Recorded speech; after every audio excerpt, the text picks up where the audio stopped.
Hey yoga fam, Jessie here. It's been a minute. I took a little break from making videos, and this morning I realized that I never did part three of what is a vinyasa. And I was like, well, this is a great time to come back from my break because I left some of you hanging, and also I'm feeling ready to share movement again. So, thank you for being here with me. Again, I'm Jessie. If we've never practiced together before, my pronouns are they and she. This is George Cat. He'll be coming in and out of the shot, I'm sure, this whole video.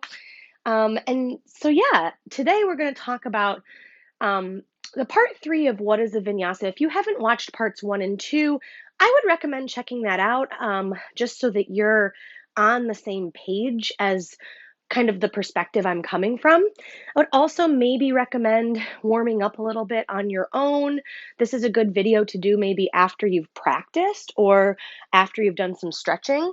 Because it's not going to be a formal class so much as it's going to be a little clinic where we take a couple poses apart and then put them back together.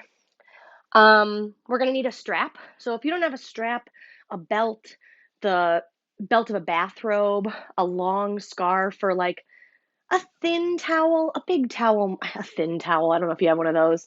Could rip an old towel into strips. Um, we're going to use it to stretch our shoulders. So today we are going to talk about the difference between Cobra and Updog, and we're going to practice Chaturanga. So when we are in a Vinyasa style yoga class, and a Vinyasa gets offered, a lot of times the teacher or the instructor will say, lower down through Chaturanga and take your back bend. Or like a lot of times teachers say, lower down through Chaturanga, come into up dog, and then back to down dog. And that is a lot of movement, a lot of focus, a lot of strength in the body in a few short words. And we're going to break that down. We're going to talk about what is Chaturanga is like the first thing. What is Cobra and what is Updog? And what are the differences between the two? And why would we practice one or the other? Um, I think Updog is really, really hard, and I have a pretty deep practiced back bend. Let's say we're in a yoga class and I'm feeling active and I'm feeling like doing lots of yoga push ups and back bends. If there are 10 vinyasas that I'm taking, maybe three of them will be up dog, and the rest I usually go into Cobra. And we'll talk more about why that is as we get going. So the first thing we're going to do is stretch our shoulders with a strap. Take your strap, bring it into your hands, and bring your hands about shoulder distance apart. So not too wide, not too narrow, almost like you're in plank. I'm going to turn to the side so you can see my back.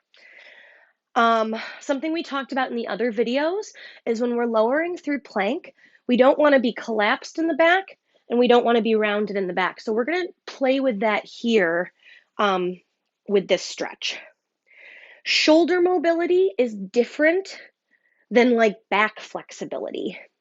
Your shoulder blades are actually not connected to your axial skeleton, which means that they're not connected to other bones or like the main bones of the body. Your scapula, your shoulder blades that sit on your back, are actually connected to your body with tendons and muscles. They're kind of floating back there, if you will. So their mobility is really different. We'll play with that here. So arms are about shoulder distance apart. Draw your low belly in towards your spine. And then see if you can bring your arms up alongside your ears without the body just collapsing forward. You'll notice in this position when I do the collapse, my low ribs splay where they like open up. So I'm going to try to do that again, and I'm going to try to keep my spine neutral. And when you get up there, just take a few breaths and then lower down. So a few times we're just doing this little exercise to see, okay, can my shoulders move without my torso doing the movement for me? And that might be kind of hard. You might notice one shoulder does it better than the other one. Okay. And then the next time you have your arms up overhead, as high as they go, if they don't go all the way up, like that's totally fine. Pause. Again, low belly moves in. Draw the bottom tips of your shoulder blades together and then try to pull the strap apart side to side like you were going to rip it in half. Ooh, that should be some shaky. That should be some, it might be harder to keep the engagement in the core. Couple of deep breaths. We're going to just take an easy little twist, just in one direction, and then back through the middle, and then the other, and then come back through center, and go ahead and release that there.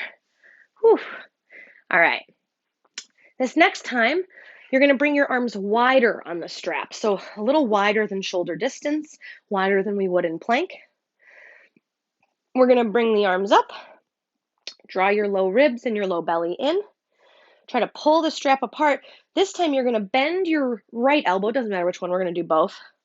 Bend your right elbow, extend your left arm back behind you. Try to roll your shoulder blade back, maybe even peek back over your back shoulder, and then come back up. Extend, bend your elbow. The other one, peek back. Oh, sorry, plant. Try to point back. Notice I kind of collapsed there. If you notice that, just draw it in. Come back through the middle. This time we're going to bend both elbows. Ooh, roll those shoulders back. Try to keep the spine more neutral. Try to pull the strap apart. You might be able to see I'm shaking a little. That's good. And then come back up and release. Okay, so one more here. Oof, your feet might be getting tired. Mine are. We'll be out of here in a second. Arms even a little bit wider side to side this time. And this time, we're not going to use any engagement. We are just going to do range of motion, forwards and backwards. I'm going to turn because this plant is annoyed with me. Oh, now both of them are. Okay. Well, so this is just to see like, okay, without any muscular engagement, this is my range of motion. You might be getting some creaky crunchies. You might be getting some, again, difference in motion between the sides. And then go ahead, move your strap to the side. We'll use it again in a little bit and come into downward facing dog. Oh, you might feel like you need to stretch one leg at a time back first, just because we were sitting on our heels for a minute. Bend your knees as much as you need to in down dog here, just to get some traction through the spine. Again, you might remember we don't want the back to round or collapse. We want more like Tadasana, more like when we were just sitting on our heels with our arms up overhead. Come on forward to plank. So take a moment to line up your plank. You want your shoulders stacking over your wrists. You want your heels above the balls of the feet. You want your low belly lifting up. Again, spine's not collapsing or rounding. Think Tadasana. And then press back. Downward facing dog. One more time, just like that. Come forward to plank. Keep drawing your low belly in. Reach your head away from your hips. Heels away from your head. And then bring your knees to the ground and sit back. You can just sit however you want to.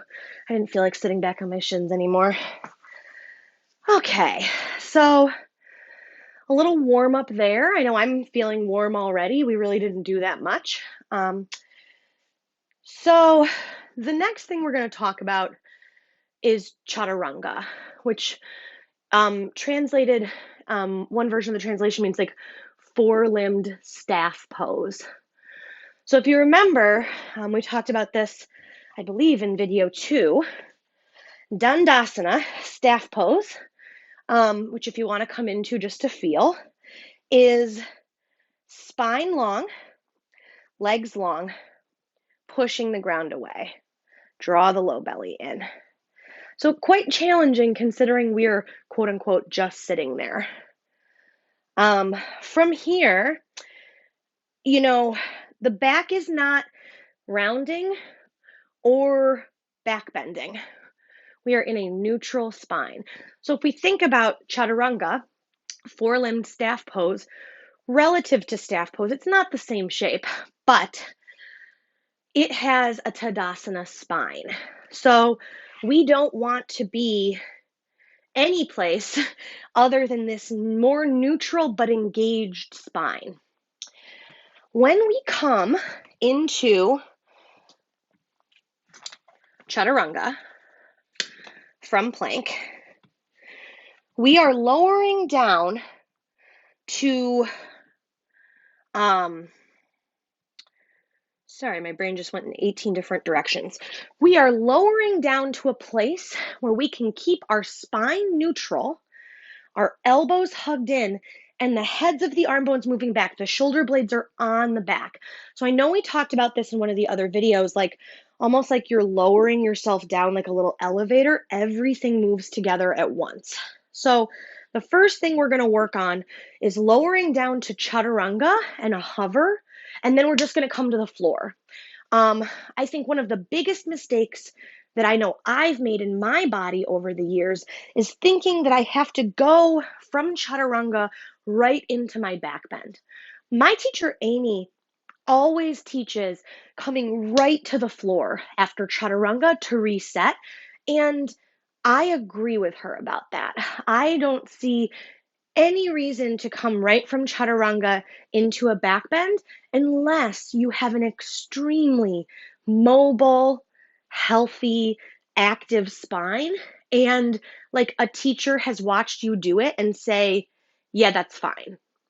Again, we'll talk about why in a minute here. But the first thing I want to do is show you this lower down slow to a hover and then how I just go right to my belly from there. So just take a peek for a second, then don't worry, we'll be doing lots of these today. Okie dokes. So I'll come into my down dog. I like to test the length of my down dog because it should come right into plank without needing to scooch anything. Again, the knees are the thing that bends to make space, not the heels walking in. Okay, here we go. From down dog, we come forward to plank. From plank, bend the elbows, spine stays long, shoulders come back, hover, and then lower to the floor. So Chaturanga, a lot of people I see take more like this approach, where they come down and then they're here. And this is not a back bend, and it's not a neutral spine either. As a matter of fact, if you're here and then you're coming up into a back bend, that is unnecessary extra stress on your rotator cuff. And it's like adding extra work because you're undoing the neutral and going into internal rotation, then to have to come back into external rotation. It's not great. It's not great for your shoulders. It's actually, I think, the primary thing I'm going to say is maybe why you shouldn't do it that way. The other reason is that there's just kind of like it is extra work. It is adding a movement into the movement that doesn't get you closer to the back bend. As a matter of fact, it might tire you out and make the back bend harder. When you lower down to Chaturanga, I've heard some cueing about like getting your forearms parallel to the ground. Like it kind of depends on your arm shape and length, so I'm not going to get too focused on that.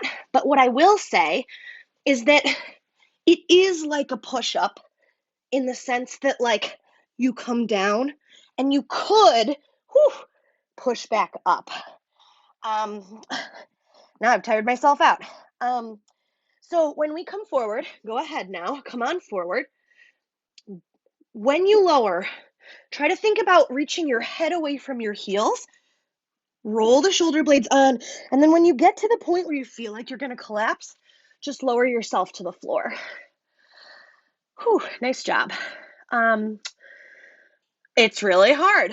One thing I've seen before, I haven't done this in a long time actually, so I'm kind of working it out in real time here, is people will put blocks so that your shoulders don't go lower than them. Let's see how this is.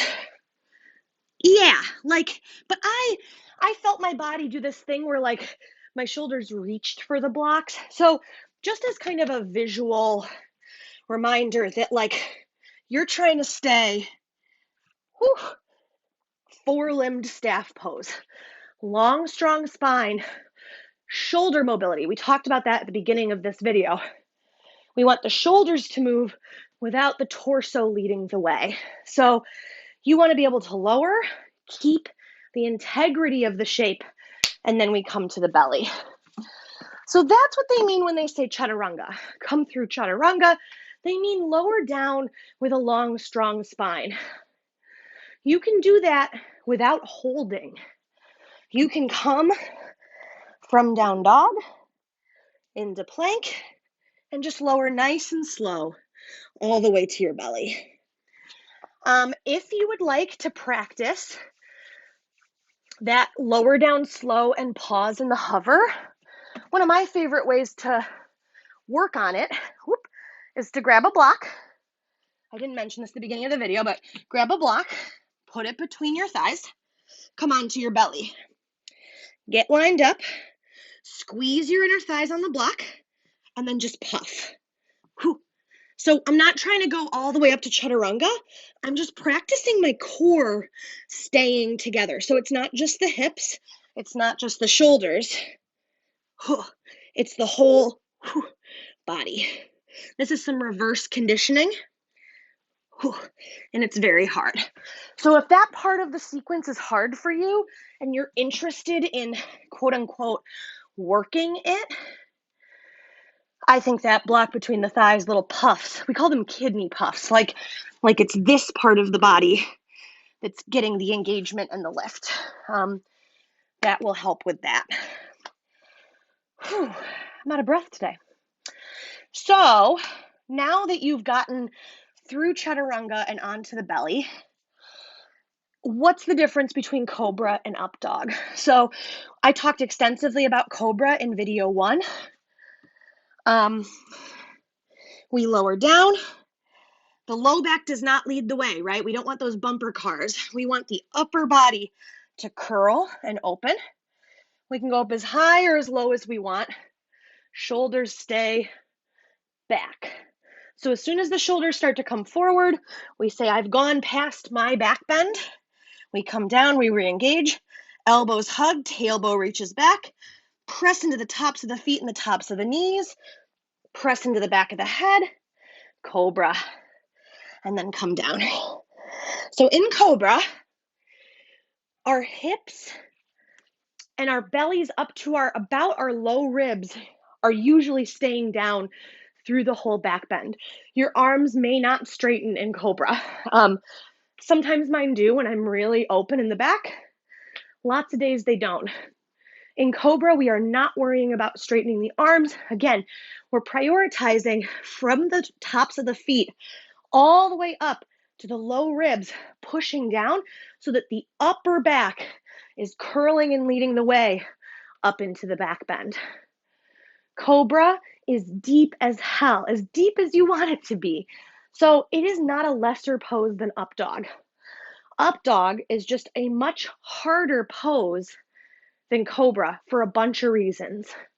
One of them being that when we come into Updog, and we'll talk about that in a second, when we come into Updog, our arms do straighten. And as you may have felt in your Cobra, when your arms start to straighten, the heads of your shoulders come forward. So that means that to keep your shoulders back in a back bend, in Updog, which Updog is a back bend, it takes a lot of coordination, mobility, and strength in the body to do a back bend like that. How do I want to show this? All right, here's what we're going to do. I am going to show you what I see people do when they go through Chaturanga and into Updog a lot. So this is like a via negativa lesson. This is not what we're going to practice today. This is just going to be an example of when people don't prioritize the back bend in this. So from down dog, We come into plank. This is what I see a lot of. People lower, they flip their feet, and then they push up like this and then come back. Take my word for it, that did not feel good. And it was not a back bend. It was actually a rounded back, upper back situation the whole time. That's that thing. So the difference between an up dog and a cobra. When we're in cobra, again, hips are low, shoulders are back, everything is pressing. If I'm going to come into up dog from here, I'm going to push my arms straight. I'm going to push into my feet. My chest comes through. Look at how low my hips are. They're not here. Do you see the difference there? How here my back is opening and here my back is rounding. So when I come from cobra to up dog, I think like I'm pulling myself up and through, like the Little Mermaid on the rock in the Disney movie, right? Like, I'm trying to pull, like it's like I'm opening my shoulders so much that my hips lift, but my feet are staying anchored. So it's like there's a dynamic action in both directions. I don't want my hips to lift so much that the low back starts to lead the way. As a matter of fact, and I have pretty like muscular thighs, sometimes it doesn't even look like my thighs are off the ground. They are, but they're like almost brushing the tops, the mat. My tops of my thighs are almost brushing the mat. So again, when I lower down, I come down through Chaturanga, I pause, I lower, roll my shoulders up through Cobra, and then push into the tops of the feet. Arms extend, chest opens, shoulders roll back. And then if you want to roll onto your feet, the tops of your feet, and push back to down dog, you can. Or you can just lower yourself down and then push back to down dog. Yeah. So when I straighten my arms, they don't hyperextend. You can kind of see that here. When you have your arms out in front of you, I call this elbow hinge the eyes of the elbow. I don't know. I heard that somewhere in yoga land and it stuck. The eyes of your elbows in down dog look right at each other. That's because overhead mobility has an internal rotation that brings those elbows, the inner elbows, towards each other. When I come down into plank, they don't go forward, right? They don't go towards the front of the mat. They stay looking at each other, but angled a little bit up and in. So if I had laser pointers on my elbows, they would intersect somewhere like under my face, probably. Then when I lower, there is a natural function where the elbows go forward. It's not a spin and lower. That's going to internally rotate your shoulders. You actually just want to bend your elbows. They will naturally do it. Then when we come up into Cobra, the elbows stay at that kind of plank, aiming towards each other. And some people have very flexible elbows. This is really hard to do. I'm not one of them, so I can't demo it exactly, but like some people, when they come up into Cobra, their elbows pop straight forward towards the front of the mat. We want to resist that. Again, it's just an anatomy function. It will internally rotate your shoulders. So when I come, again, when I'm in down dog, when I'm here, eyes of the elbows look at each other. From here, I come forward to plank. They're still looking at each other, only they've naturally spun a little bit forward. From here, I bend my elbows. They lower back. I come down. I keep hugging the elbows in. I come up through Cobra. They stay the same when I'm in Cobra. Now, when I come up into up dog, I push into the feet. I push into the hands. Elbows do not, here it is. See what happens when I pop them forward? The shoulders rotate in. I want to keep them on my back. And then I lower down and come back down. Tuck and press back. Take a child's pose. That was a lot of work. Deep breath. You might even want to stack your palms and let your forehead rest on the back of your hands.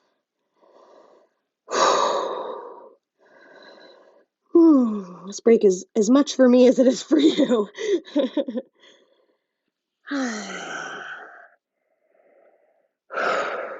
All right. So, come on up. Take a seat.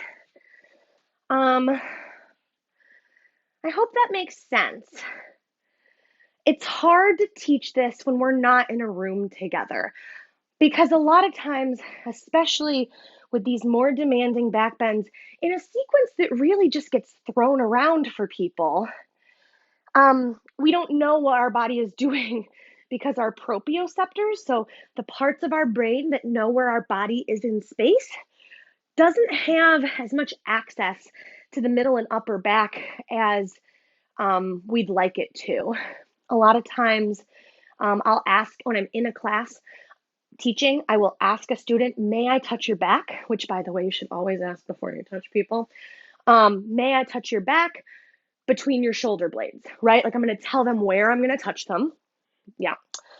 And when I say this spot's not engaging, once they feel where I'm touching, they're like, oh, that spot's not engaging. And honestly, the whole back shifts. Um, it's subtle like that, especially when we press up into these deeper back bends.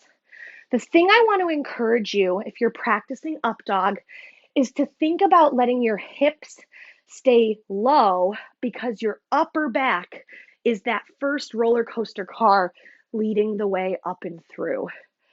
If that's not working, like literally, you never have to do up dog. It is not a requirement, even if the teacher is saying that it is. Um, like I said, I enjoy that back bend. It's one that I have spent years kind of casually practicing and that like works in my body sometimes.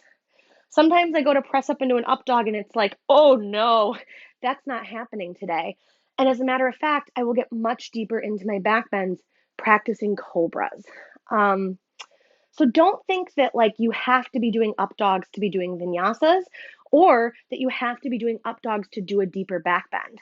As a matter of fact, if up dog makes your shoulders round, you will get a deeper back bend staying lower in cobra because your upper back is what's going to define the deepening. Your low back, the natural curve of your spine, it just already does the thing. Um, so yeah, that's kind of the bulk of it. Um, I think that's kind of all I wanted to say about it. I'm going to do it one more time. I'm going to do two more. Let's do them together.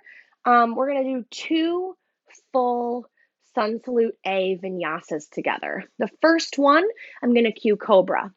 The second one, I'm going to cue an optional up dog. So again, if up dog was not working for you, just Cobra is great.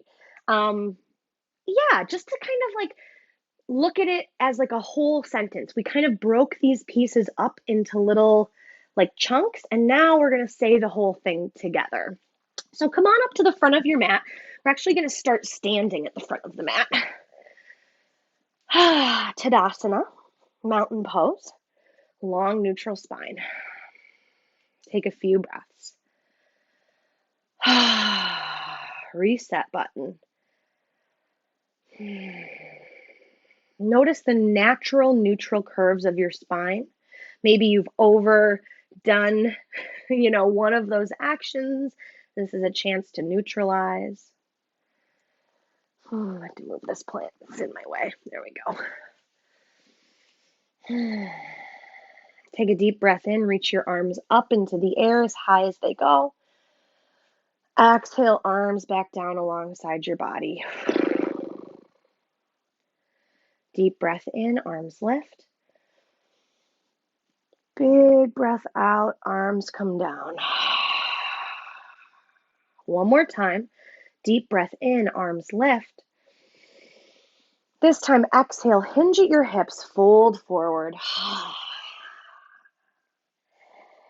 From your forward fold, inhale to lengthen your spine, that halfway lift we talked about, extension, and then exhale, forward fold, push into your feet, flexion. A couple more just like that. Inhale to extend, exhale to release. One more. Inhale, lift. This time, keep your spine long. Bring your hands to the mat and step back, downward facing dog. A couple of deep breaths there.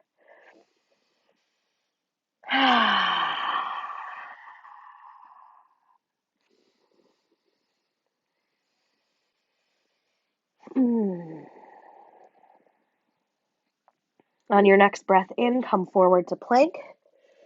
Long, strong spine, shoulders over the wrists, heels over the balls of the feet. Take a deep inhale.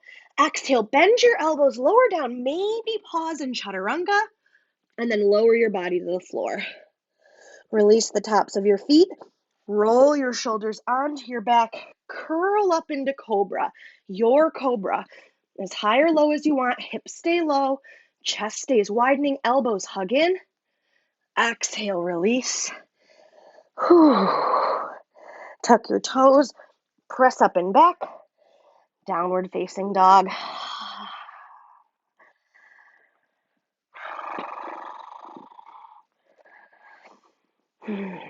Take a nice, long, slow walk all the way up to the front edge of your mat. Lots of little steps here. We're just opening up the back sides of the legs.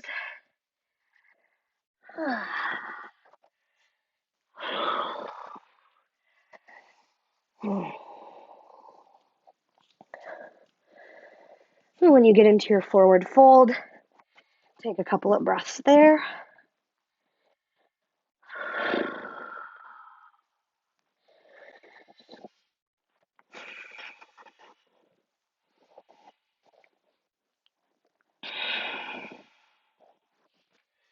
On your next inhale, extend out long through your spine, and then exhale, forward fold.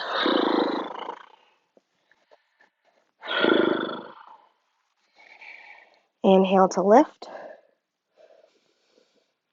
Exhale to release.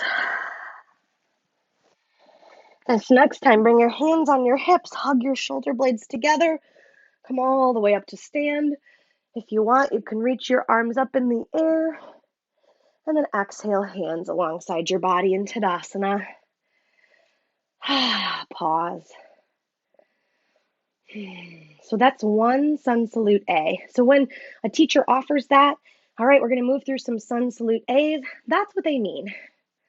A little stand up, fold down, down dog to plank, plank through Chaturanga into a back bend, back through down dog, and then walking back up to the front of the mat. And you can adjust it, modify it, adapt it however you need to. Last one for our little workshop today. Inhale, arms lift. Exhale, arms release. Inhale, arms lift up. And exhale them back down. One more time. Inhale, arms lift up. This time, exhale, hinge at the hips, soften your knees, come all the way down, forward fold. On your inhale, find some length in your spine. Extend. And then exhale, fold back down. Inhale, extend. And exhale, release. And next time, inhale, extend your spine, keep the length, bring your hands to the floor, step back, downward facing dog.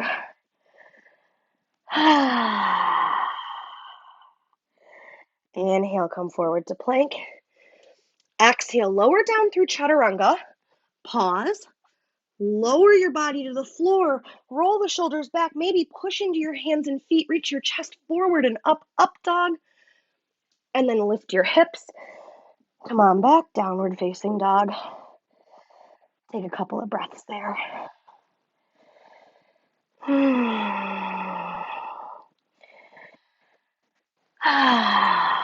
Nice long walk up to the front of the mat when you're ready.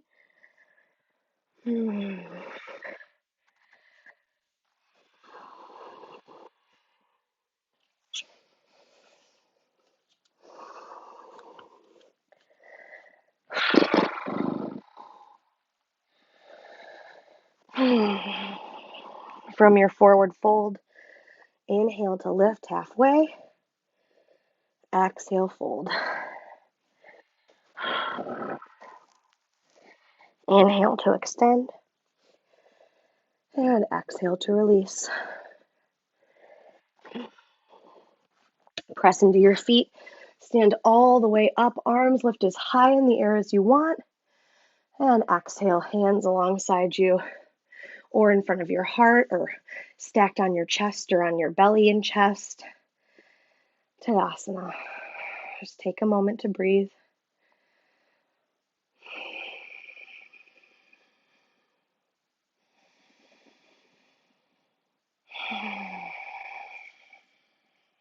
All right. Nice job, folks. There's like so much more we could talk about. We could talk about jumping back, stepping back to plank. Never jump back to plank is another rule my teacher Amy taught me. Again, it has to do with rotator cuff injuries. It's a safety thing. That's a whole video in and of itself. So we're not going to get too much into that today because we're done for today. But the point in bringing that up is that you can always dial things up or dial things back. The point of the vinyasa is that you are connecting to what is next best in your practice. The point of these asanas is to connect to whatever it is you connect to. Your body, your soul, the universe, like your breath, the beyond. The point is not to do yoga push-ups. You could just do push-ups then. You can, they're great. I love doing push-ups. I don't mean to say that disparagingly. I just mean that the point of our yoga practice is spiritual connection. That mind, body, spirit triad connection. And when we get too far ahead of ourselves or we hold ourselves back, we're missing that present moment experience. And so if you find yourself getting overwhelmed or stuck or confused, just remember that child's pose is a complete vinyasa when it connects us back to ourselves. So you don't ever have to do a yoga push-up to do vinyasa. And you don't have to do any of these pieces if they don't fit for you in the moment you're in. You should trust that that's what we're building connection to, and follow our own lead. You've got it. So thank you for hanging out with me on the internet and doing yoga. I always appreciate that. Let me know if you have any questions. Yeah, nice work. I am glad to share what I've learned from my teachers with you. And thanks for listening.